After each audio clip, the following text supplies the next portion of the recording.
இயேசு கிறிஸ்துவின் இனிதான நாமத்தில் இன்றைய ஆவிக்குரிய சிந்தனைக்கு உங்களை அன்புடன் வரவேற்கின்றோம்.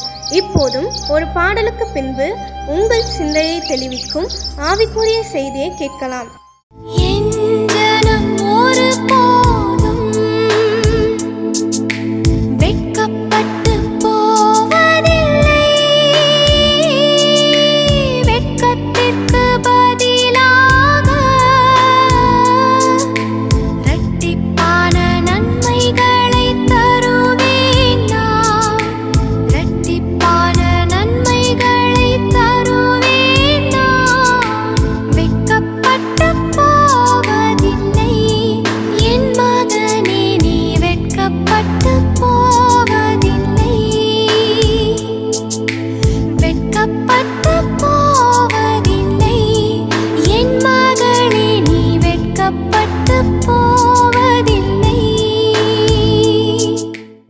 ஆண்டவர் இரட்சகருமாகிய இயேசுவின் இனிதான நாமத்தினால் உங்களை வாழ்த்துகிறேன். இந்த நாள் நம்முடைய ஆவிக்குரிய சிந்தனைக்காக சங்கீதம் 34:5 நான் வாசிக்கிறேன்.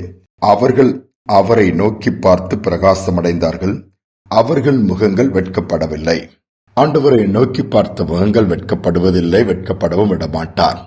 சங்கீதக்காரன் தன்னுடைய சங்கீதத்திலோ மற்ற வாழ்க்கையின் காரியங்களை பார்க்கும் பொழுது அநேக முறை இந்த காரியங்களை குறித்து எழுதியிருக்கிறார். என் கண்கள் கர்த்தரையே நோக்கி கொண்டிருக்கிறது.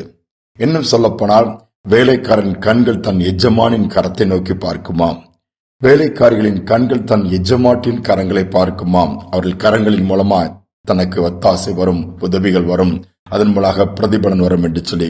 ஆனால் என் கண்கள் அப்படியே அல்ல, கர்த்தரையே நோக்கி பார்க்கிறதுன்னு சொல்லி எழுதியிருக்கிறார். அதே மாதிரி கர்த்தரை நோக்கி பார்த்த தாவீது வெட்கப்படவில்லை.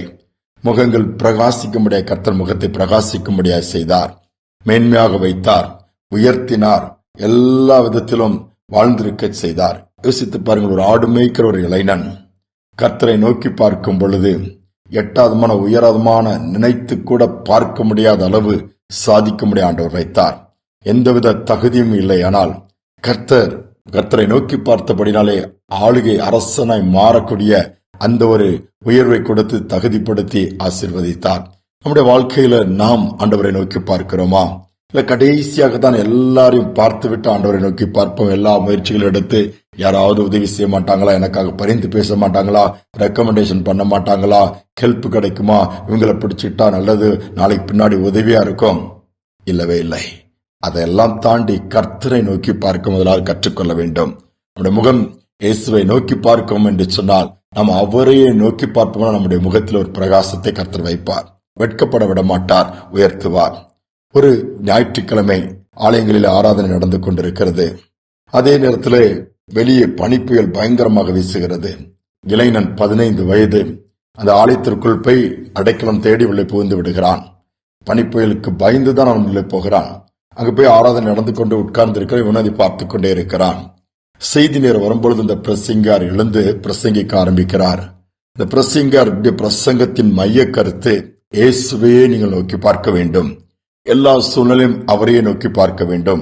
அவரை நோக்கி பார்த்தால் நீங்கள் வெட்கப்படுவதில்லை, உங்கள் முகங்கள் பிரகாசம் அடையும், நீங்கள் உயர்த்தப்படுவீர்கள், உங்கள் மூலமாய் தேவன் பலத்த காரியங்களை செய்வார். இன்னும் கர்த்தரை தேவன் என்பதை சமுதாயத்திற்கு, தேசங்களுக்கு நீங்கள் அறிவித்து அவருடைய வல்லமை காண்பிப்பீர்கள். இதுதான் இந்த வார்த்தை இந்த வாலிபனுக்குள்ளே ஆழமா இருதயத்துக்குள் போக ஆரம்பித்து விட்டது. இவன் வார்த்தை கேட்பதற்கோ ஆலய வழிபாட்டிற்கோ அவன் வரவில்லை. மாறாக பனிப்புயலுக்கு பயந்து வந்தோண்டே அவன் இருதயத்துக்குள் இந்த வார்த்தை போன உடனே கிரியை செய்ய ஆரம்பித்தது.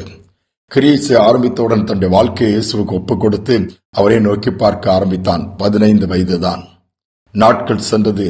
வல்லமையான ஒரு தேவனுடைய ஊழியக்காரனை பயன்படுத்தினார். பிரசங்கிமார்களின் தகப்பன் என்று அவருக்கு பேர். அவர்தான் சார்லஸ் ஸ்பர்ஜன். யோசித்து பாருங்க, அந்த அளவு தேவன் பயன்படுத்தி அவருடைய நாமத்தை உயர்த்தியிருக்கிறார். ஒரே ஒரு வார்த்தை, இயேசுவே நோக்கி பாருங்கள். இந்த வார்த்தை உள்ள போச்சுது, அதை பிடித்துக் கொண்டார், மாற்றினது வாழ்க்கையை உயர்த்தி வைத்து ஆண்டவருடைய மகிமையும் வெளிப்பட வச்சது. நம்முடைய வாழ்க்கையில யாரை நோக்கி பார்க்கிறோம்? ஒரு மனிதர்களை பார்த்து நீங்கள் ஏமாந்திருக்கலாம், சூழ்நிலைகளை எதிர்பார்த்து தோற்று போயிருக்கலாம், இனி என்ன இருக்குன்னு சொல்லி நம்பிக்கை இழந்து போய் கூட இருக்கலாம். இப்பொழுதும் எந்த நிலைமையில் இருந்தாலும் உன்னதமாம் உயரமான மகிமை நிறைந்த ஆண்டவரை நோக்கி பாருங்க. நிச்சயமாய் ஒத்தாசை மட்டுமல்ல, நம்முடைய வெட்கத்திற்கு பதிலாக 2 பலனை கொடுத்து நம்முடைய முகங்களை பிரகாசிக்க செய்வார். ஜெபிப்போம். அன்பின் தகப்பனே, இந்த நல்ல காலை நேரத்திற்காக நன்றியோடுமை துதிக்கிறோம், ஸ்தோத்திரிக்கிறோம். புதிய நாளின் கிருபையாய் கூட்டி கொடுத்திருக்கிறீங்க. காலங்களும் நாட்களும் வேகமாய் ஓடிக்கொண்டிருக்கிற அந்த காலகட்டத்திலே கிருபை கூர்ந்து ஒவ்வொரு நாளும் தைரியப்படுத்தி வரீங்க, பலப்படுத்தி வாரீங்க. சோர்ந்து போகும் பொழுதெல்லாம், தொய்ந்து போகும் பொழுதெல்லாம் இன்னும் கொஞ்ச தூரம் தான் ஓடுன்னு சொல்லியங்களே, தொடர்ந்து நியமித்திருக்க பாதையில ஓட வைப்பதற்கு ஸ்தோத்திரம் அப்பா. சோர்ந்து போயிருக்கிற பிள்ளைகளை இந்த நாளில் நினைவு கூறுங்க.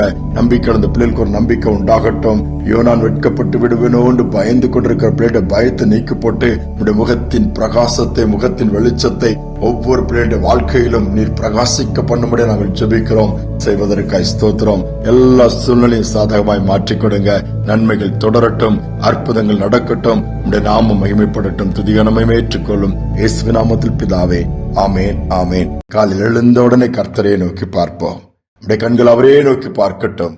ஏனென்றால் எல்லாவித நன்மையான காரியங்கள், ஈவுகள் எல்லாம் பரத்திலிருந்து தான் உண்டாகிறது, அவரிடத்திலும் தான் வருகிறது. அவரை நோக்கி பார்க்கும் பொழுது அதை பெற்றுக் கொள்ள முடியும். நம்முடைய முகமும் பிரகாசிக்கும். இந்த சிந்தனையோடு இந்த நாளை தொடருவோம். மீண்டுமாய் நாளை தினம் சந்திப்போம். நீதிமான் ரட்சிப்பு நிச்சயமே, நித்தம் அடைக்கலம் கர்த்தர் தாமே. உதவி செய்து காத்திடுவார், உதவி செய்து காத்திடுவார், உள்ளத்தில் தங்கி நடத்திடுவார். கர்த்தரை நோக்கி அமர்ந்திருப்போம், காவலை மறந்து காத்திருப்போம். கர்த்தரை நோக்கி அமர்ந்திருப்போம், காவலை மறந்து காத்திருப்போம்.